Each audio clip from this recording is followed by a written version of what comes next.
What's going on YouTube? It's Teach, back again with another video, and today coming at you with a very special midweek NFL mock draft. 3-round edition today, round 1 tomorrow, round 2 Thursday, round 3. And I do want to start by, giving out an apology. I wish I could have put out some more updated content, some breaking news coverage of the Carolina-Chicago trade at number 1, but this is my post-Carolina moving to 1 trade, my post-Jalen Ramsey updated mock, so I'm excited to bring this your way. But again, apologies I couldn't bring, an updated look at the draft board, or at least even a first-round mock post that trade, but I'm a sports broadcaster for my main source of income, so weekends are obviously a very busy time for me. That's when I do a lot of work, and also, this channel, not yet at least, is not my full-time source of income. So do apologize for being a little late, but hey, the good news is we're going to have a 3-round mock over the next 3 days, and then we're going to be at Friday. And Friday through Sunday, just as I always do, 3-round mock. So the next 6 days, you will have 6 mock draft videos coming your way here on the Teach channel. So subscribe if you're new, like if you're excited, and comment, what your thoughts on that Chicago-Carolina trade are. What do you think about Jalen Ramsey going to Miami? Even some of the free agency signings going on right now. Let me know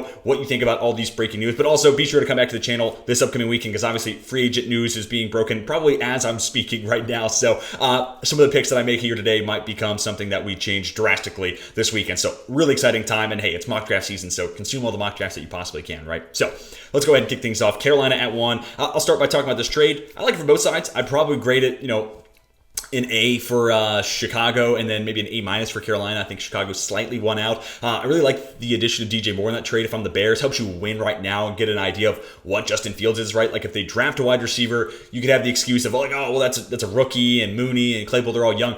Nah, DJ Moore is a known quantity, and he's a leader, and has been doing a lot with guys like Sam Darnold, PJ Walker. No disrespect to those guys, they're in the league, I'm not, but he could be doing a whole lot better.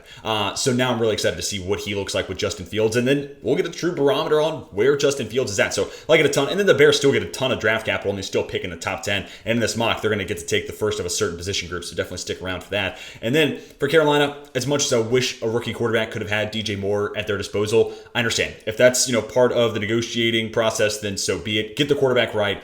Everything else will fall into place. So I'm trusting Frank Reich. I'm trusting, Josh McCown, their OC. I'm trusting Jim Caldwell, who's like a senior analyst or an assistant head coach, something like that, in that organization. So they have a very QB-friendly, situation for someone to step into. So I am going to trust their judgment, as I will when they make the pick at number 1. And a lot of the early reports that I've heard are that they really like CJ Stroud. So let's go ahead and make Stroud the pick at 1, and then Houston can take Bryce Young at pick number 2. Either way you spin it, whether it's Young going 1, Stroud 2, or the way we have it here, Stroud then Young, I think it's a win for both sides. Again, Carolina, you need to make the necessary move. You get the quarterback right, you could rule your division for a decade. So if they think that's Stroud, cool. I will cater to their judgment. He's my quarterback 3, but it's them making the pick, not necessarily me. And then Bryce Young, I think if Houston didn't win Week 18, we'd all be penciling in, honestly, we'd probably be writing in ink at this point, Bryce Young going 1 to Houston. I really do think that's how it would have played out. So the fact they get to take him at 2 is an absolute win. We get to see what this Caserio rebuild's all about. I think they got the best head coaching hire of any team. Now they get the quarterback. So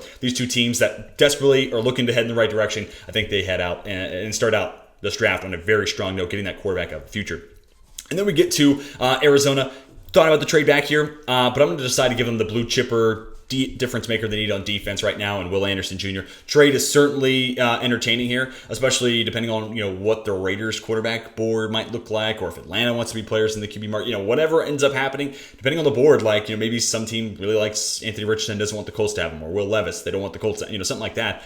3 becomes an interesting, potential trade option. But I'm going to have him stick a pick here and take Will Anderson, who, once you account for the off-field issues Jalen Carter's kind of looking at right now, I think he's the blue chipper I would take here and the best non-quarterback in this class. If you're taking away, and not including the off-the-field, the 2 misdemeanors for Jalen Carter, I've been saying this whole time that I would take Carter than Anderson, but it's 1A, 1B, and then you take into account the, off-the-field stuff around Carter. I think it makes an easier decision. Will Anderson there at 3. And then Indianapolis, again, this is me going off of kind of the stuff I'm starting to hear, not so much what I think I would do, or based off my rankings, but I'm going to have Anthony Richardson go 4. He just tore it up in Indianapolis. I actually think his playing style really does cater to what Shane Steichen is looking for, like being able to tap into his legs. We saw that a ton with Jalen Hurts. And a lot of people are saying, Anthony Richardson needs to sit a year. I've been saying for pretty much this whole draft cycle, he could, definitely, but I'd almost just rather see him play because he looks like a guy who's just a one-year starter. And plus, with his rushing ability, he raises the floor. And we already saw Shane Steichen do the same thing basically with Jalen Hurts. So let's go with this high floor offense. Let's let Anthony Richardson learn on the fly. Let him, kind of figure it out what it takes to be a high level quarterback with, reading a defense and making calls to the line and understanding, blocking assignments and making all that sort of stuff that we don't really talk about when it comes to being a great quarterback, but are absolutely vital for the position. Let him learn on the fly, kind of like Josh Allen, even with the Bills. And, obviously Anthony Richardson, Josh Allen, this conference are going to be left, right, and center. So like this play, and I think, Anthony Richardson paired up with Shane Steichen, a guy who got a lot out of Justin Herbert's rookie year, did great stuff with Jalen Hurts. I want to see what that pairing looks like, and if there's a guy to get the most out of Anthony Richardson, Shane Steichen is probably one of the most qualified guys and has a background of proving that he can get it done, so I would love to see that pairing.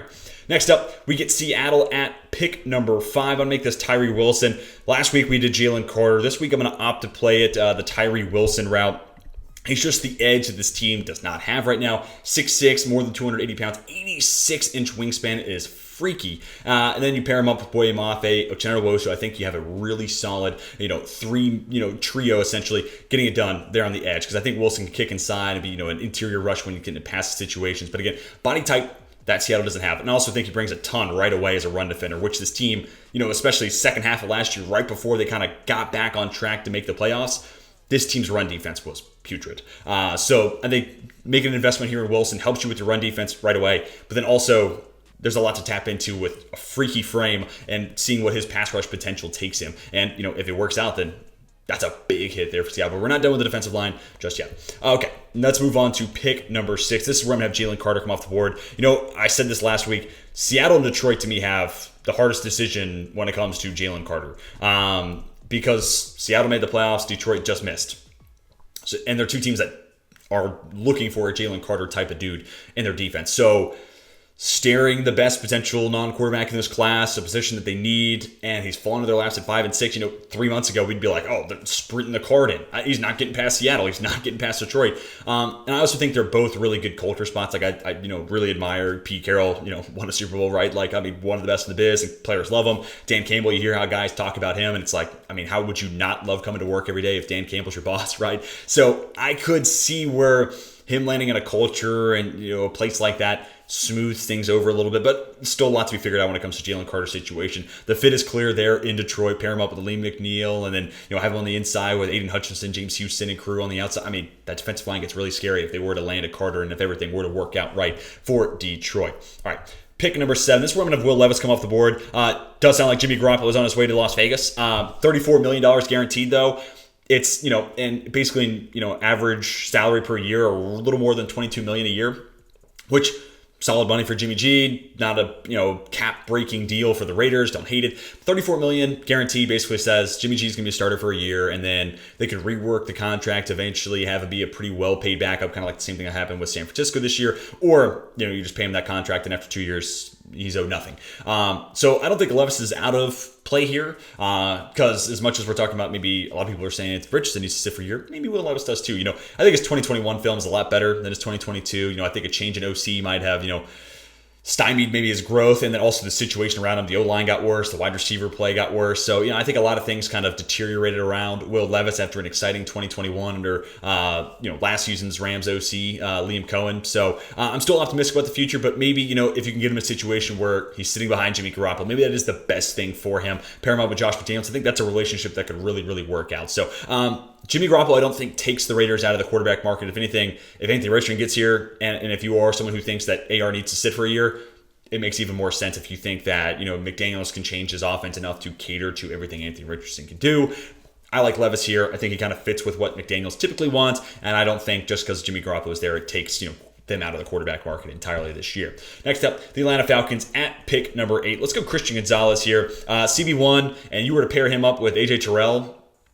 Oh my God. That secondary gets really scary really, really quick. And two guys with great size, really good athleticism. Gonzalez tore it up at the combine, showcased everything that people have been talking about this entire draft cycle, while also being a guy who, with his movement skills, figures to be a great player in a zone-heavy defense, played a lot of off coverage at Oregon, but also his arm length, his explosiveness, his size, makes for a guy who looks like he could be a great man press corner. So I think you get scheme versatility, and really pairing him up with AJ Terrell could be insane in that division, and it really just for that defense in and of itself. And then you start to get better play in the secondary, figure out how we can generate some pass rush Falcons start to come a long way. And then tomorrow in the round 2 portion, we are going to go edge for Atlanta. Next, Chicago. I'm going to go ahead and have him take the first offensive tackle off the board. Paris Johnson Jr., he's been my OT1 pretty much this entire cycle, other than like the way too early position rankings. But I love Paris Johnson Jr., love the size, love the athleticism, and I love what we got to see from him as a first-year starter at Ohio State at left tackle. Before that, he played guard.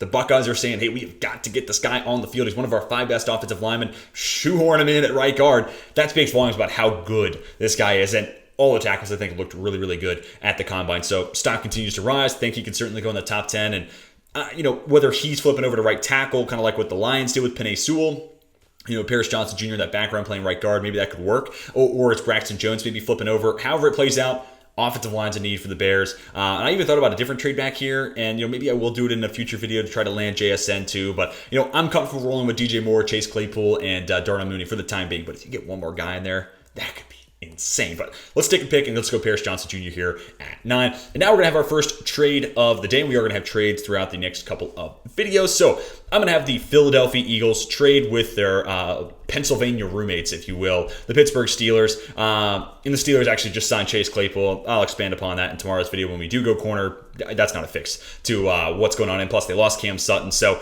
still think it's a position they can get better at. But here's the trade: 10 for 17 and 50.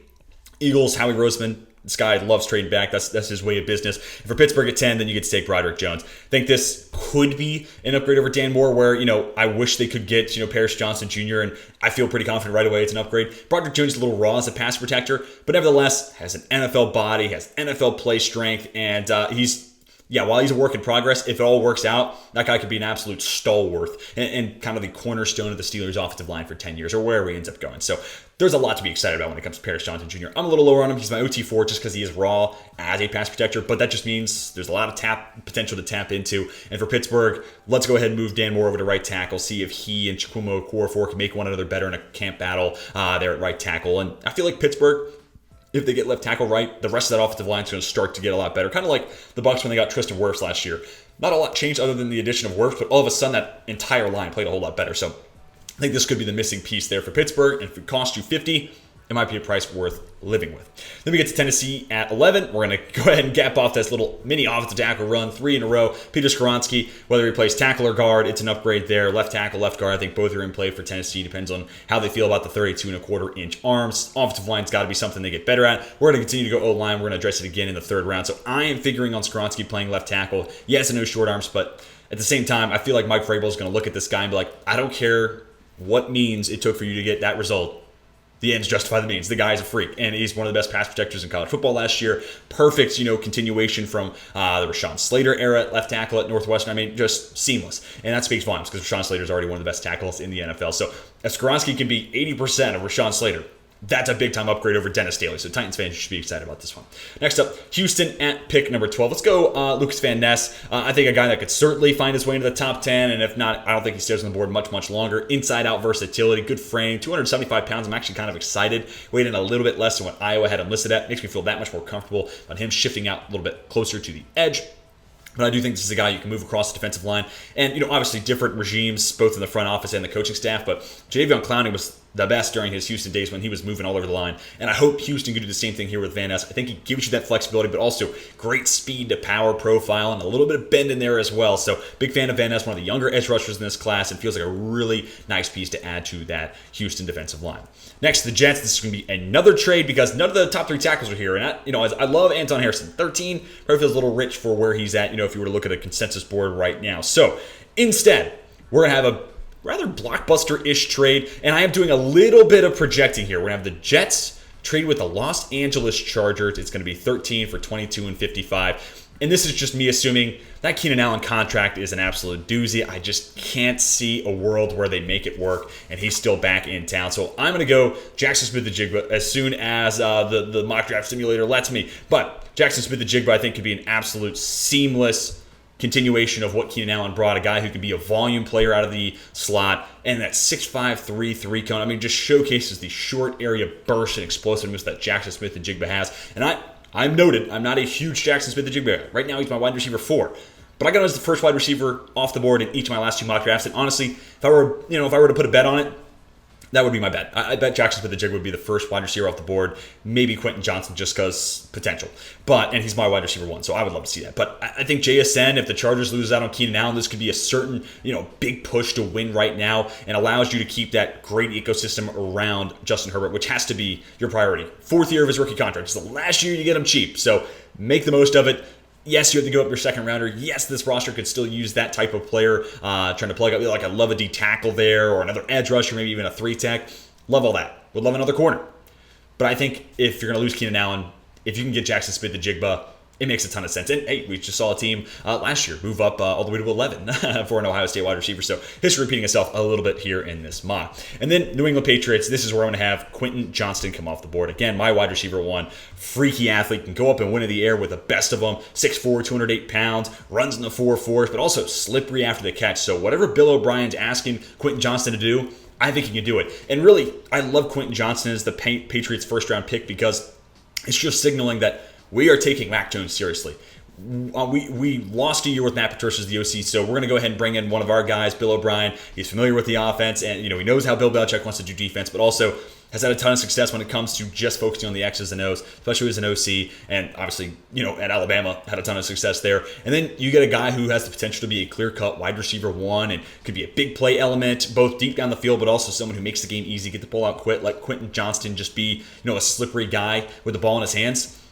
You're making the offense more explosive while also a little bit simpler for Mac Jones. So I'd love this type of investment. I think if you Quentin Johnson here, I think that puts the Patriots in the best situation for their draft moving forward. Because I think the other needs are a little bit deeper further on in the draft. But, last week when they had Parker Washington in the 3rd round falling to the lap, I think it could work out in a lot of different ways. So in a perfect world, Jacoby Myers is back. We'll see how free agency treats that. And then Quentin Johnson could be that clear-cut 1. You bring Bill O'Brien. You're making a huge investment into Mac Jones. That would be my perfect offseason for the New England Patriots. Anyways, let's move on to the Green Bay Packers. This was an easy one.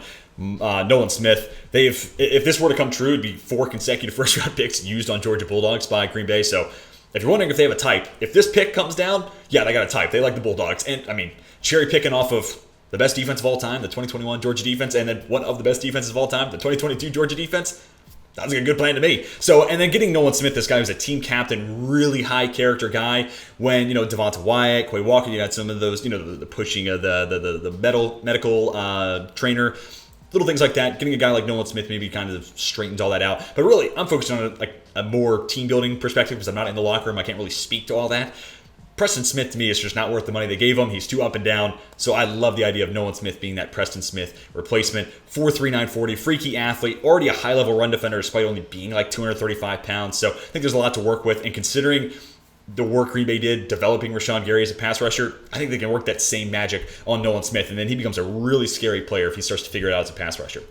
Washington Commanders, this is a pick I feel like I make every week. Joey Porter Jr., I think right now my CB2, 6'2.5", 34-inch arms, 4.45.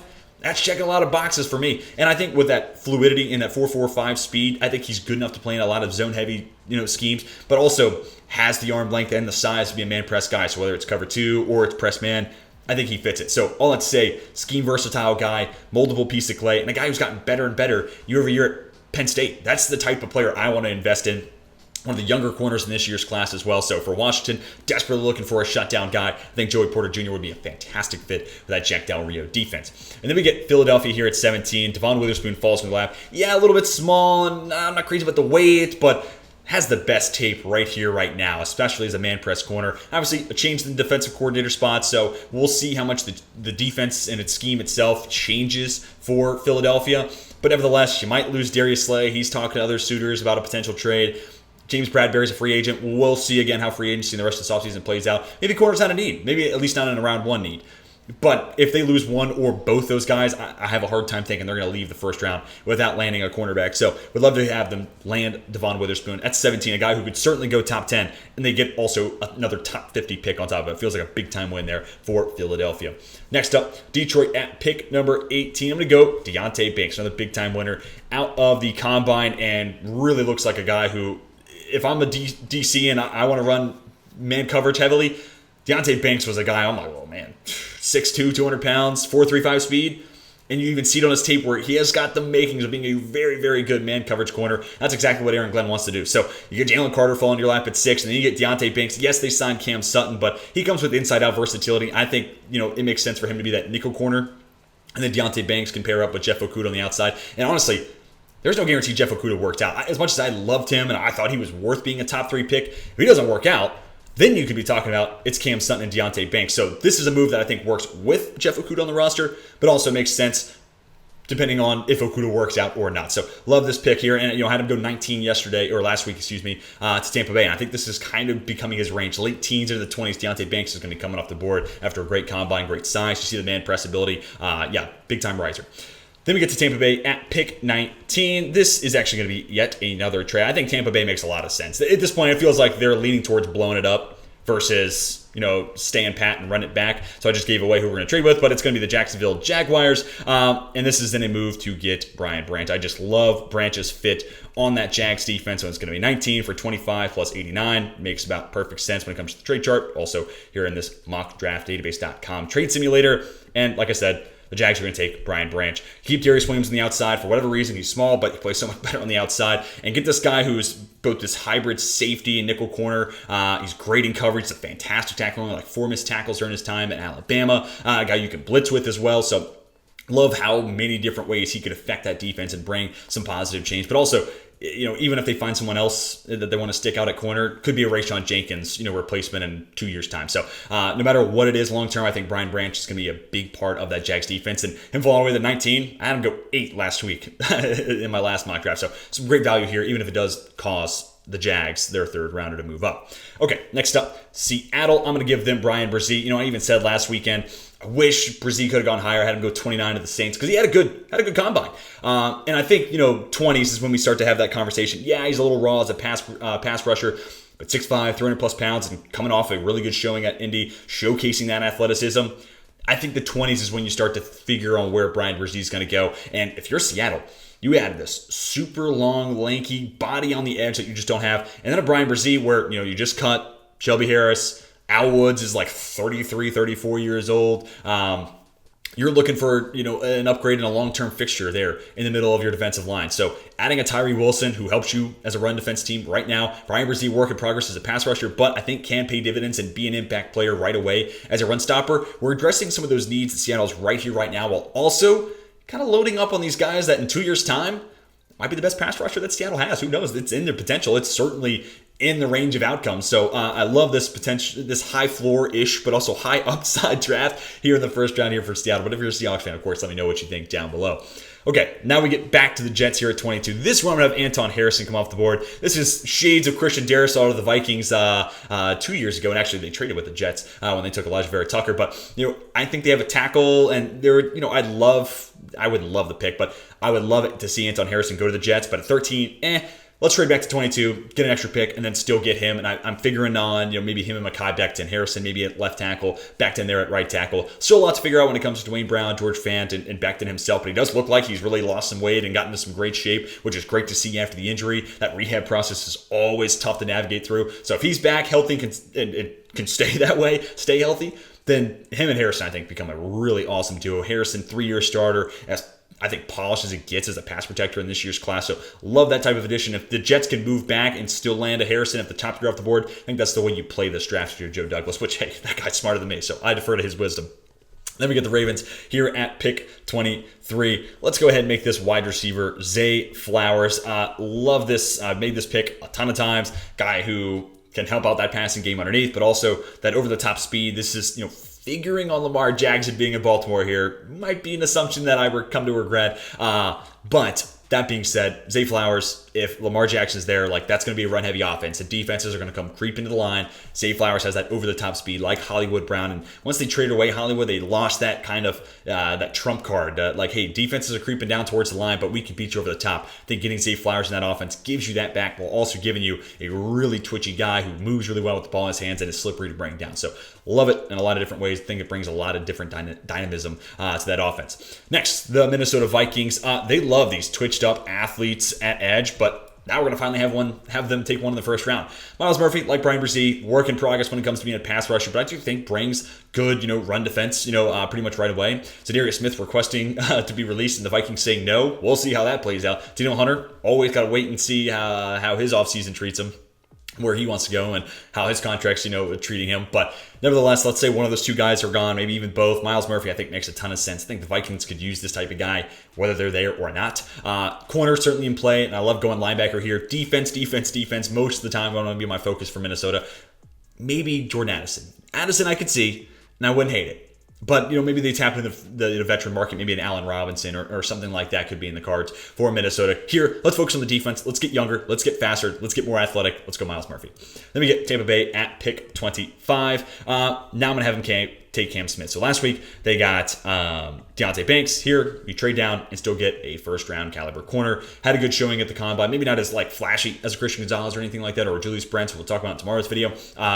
But solid 40 speed, and you look at his tape, he's not as physical as a JC Horn. He's not even as crazy of a build, but just a good football player. I think he can fit in both zone-heavy defenses, play on, play off. Got a little handsy this year. The penalties were more than double what he had each of the last 2 years prior, so love to see that kind of go away. That was one of the things I loved about him in the way too early portions of draft season, because I was like, man, this guy's clean. That kind of makes up for where he doesn't have an insane physical prowess like JC Horn does, or like an insane man press skill set like Horn does. But he does a lot of other things right. May not be like the most flashy or best corner at one specific trait, but he's just good at a lot of different areas. And I think he comes with a lot of versatility and what defense he fits. Cornerback, I've said this time and time again, is the strength of this year's draft class. So love to see the Bucs be able to trade back, get an extra pick, and still be able to tap into this year's group. Then we get to the Giants at 26. Jordan Addison. If he's there, make it the pick.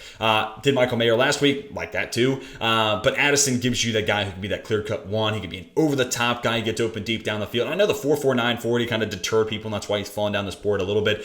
But with back strain, 4.49, I don't think 4.49 bad considering how good of a route runner he is in general. But, if those are back strains and then he goes to his pro day and runs 4.44, I'm not surprised whatsoever. So, I think, somewhere in that 4.4 range is a good time for Addison, given probably the best route runner in this class, if not the best, one of, especially of the first-round guys.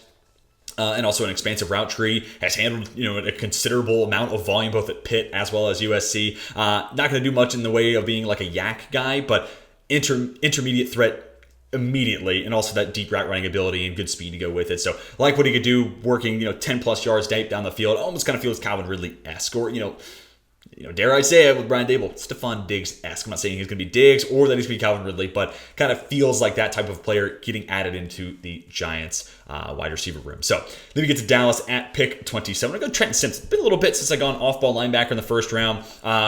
No guarantee to get Leighton Vander Esch back, but if they could, him and Simpson would be a awesome duo there in the middle. Two big, they look like linebackers, but fly around the field like safeties. I've been saying that about Simpson basically this whole draft cycle. Good tackler, and you can even move him into the nickel, do some cool stuff there if they want to get really creative. And Dan Quinn has been more than creative over his tenure in Dallas, so I would love to see him get this versatile chess piece like a Trenton Simpson, but also helps you in the run defense right now, which Dallas could always, that's if they can be a good run defense team, I think that makes them a whole lot more scary. The deeper and deeper you get into the playoffs, which hey, no duh, DJ, but nevertheless, I think it's an upgrade in a position they can get better. Not bad value. I think somewhere between 25, 40, 25, 50s, we're going to see Simpson come off the board. So at 27, don't hate that value. Addresses a position need and keeps Micah Parsons at edge full time too, which is certainly important to me. Then we get Buffalo at 28. Yes, I know they've already made some moves on the interior offensive line this free agency, but Ryan Bates I don't think worked out at guard either. So Connor McGovern I'm kind of envisioning being the right guard, and then in this scenario, Osiris Torrance becomes your left guard, and what Roger Saffold was supposed to be. Plus, with McGovern, I think Mitch Morse potentially is last year in Buffalo, and McGovern has center flexibility. So even 2 years' time, it could be McGovern at center and Torrance at left guard. So just because they signed a guy in free agency already at interior offensive line, I don't think that means that they're done. And I think if Torrance falls in your lap, that's best player available and a big-time need that they can address there at 28. Then we get Cincinnati at 29. I'm going to give him Bijan Robinson. I've been kind of looking and wanting to have this play out in a mock, and I finally had the board fall the right way. And man, this is a really fun fit because one, Joe Mixon, that's a very cuttable contract, and when you're thinking about having to pay Joe Burrow and T. Higgins and Jamar Chase, wherever you can save money is crucial. And another one of those guys is going to end up being Tyler Boyd in a year's time. And I think Bijan Robinson, with how good of a pass catcher he is, he could be part of the aggregate that replaces Tyler Boyd. How can you fill that production lost by one of the better slot wide receivers in football? Well, I think a guy that could potentially do a lot of work in the slot. Now, when I say a lot, I'm talking like 25, 30%-ish of his snaps maybe in the slot. Because he's a really natural receiver, good route runner, but also the best pure runner in this class. So it's a win from both sides. Good Joe Mixon replacement, get younger, get cheaper, and a guy obviously has less hits on his body to where they are right now in their respective careers, but also a lot of pass catching upside and someone that could certainly help fill in for what you're going to lose with Tyler Boyd in another year's time.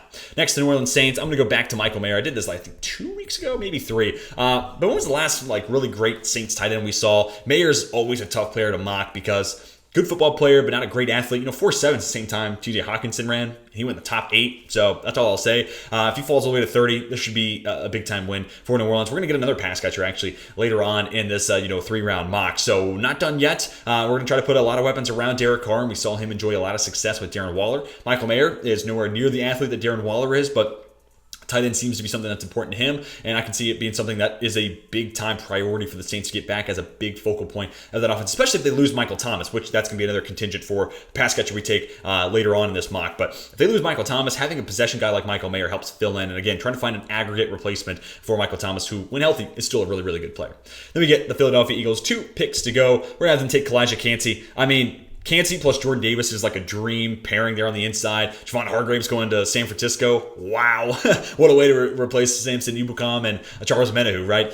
So Kalijah Kancey being that Javon Hargrave-esque replacement, pair him up with this, one-of-one, mountain of a man in Jordan Davis, who figures to be a high-level run stopper and can eat a lot of blocks, and then you get Kalijah Kancey next to him, 6 foot, 280 pounds, sets the D-tackle 40-time record, a ton of burst off the line. He's literally going into offensive linemen at Pitt on his tape before they're out of their stance. So that type of get-off paired up with a guy who can eat those blocks and make up for the weaknesses Kancey has as a run defender, it's a perfect pairing. Would love to see him make it to 31, but honestly, he probably goes before this if we're all being honest. But nonetheless, it worked out this way and got him into Philadelphia. And then the last pick of this first rounder, mock draft, we're going to go Keon White to the Kansas City Chiefs. Honestly, there's a lot of different edge rushers that I wouldn't hate if they went. Keon White, Will McDonald, B.J. Ojolari. If you look into DK Ozama, the list goes on and on and on. It's a good edge class. I'm going to go Keon White here. 6'5", 280 pounds, good athlete, tight end, converted edge, ODU transfer to Georgia Tech. He's just kind of taking steps into the right direction. I think he's starting to find his home. So first round, I think, is certainly in the cards. If not then, very early second, because he's a guy I think that's just now starting to piece it all together. So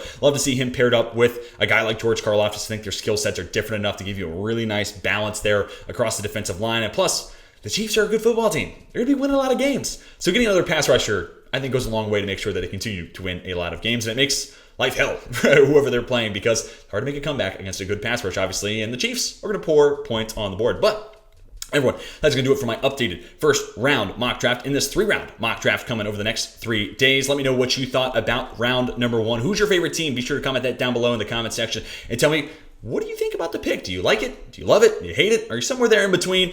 However, how you feel about it, I want to hear your thoughts and your feedback down below in the comment section as I scroll across the top to show you each and every pick one more time. And of course, hopefully you guys enjoyed. If you did, be sure to hit that like button. Subscribe if you're new. Like I said, we got mock drafts basically running now all the way through Sunday. So if you like mock drafts, you got a nice little home to find over the next couple of days. So be sure to hit that subscribe button if you are new. But be sure to come back tomorrow for round 2. But until then, my name is Tej, and I'm signing off.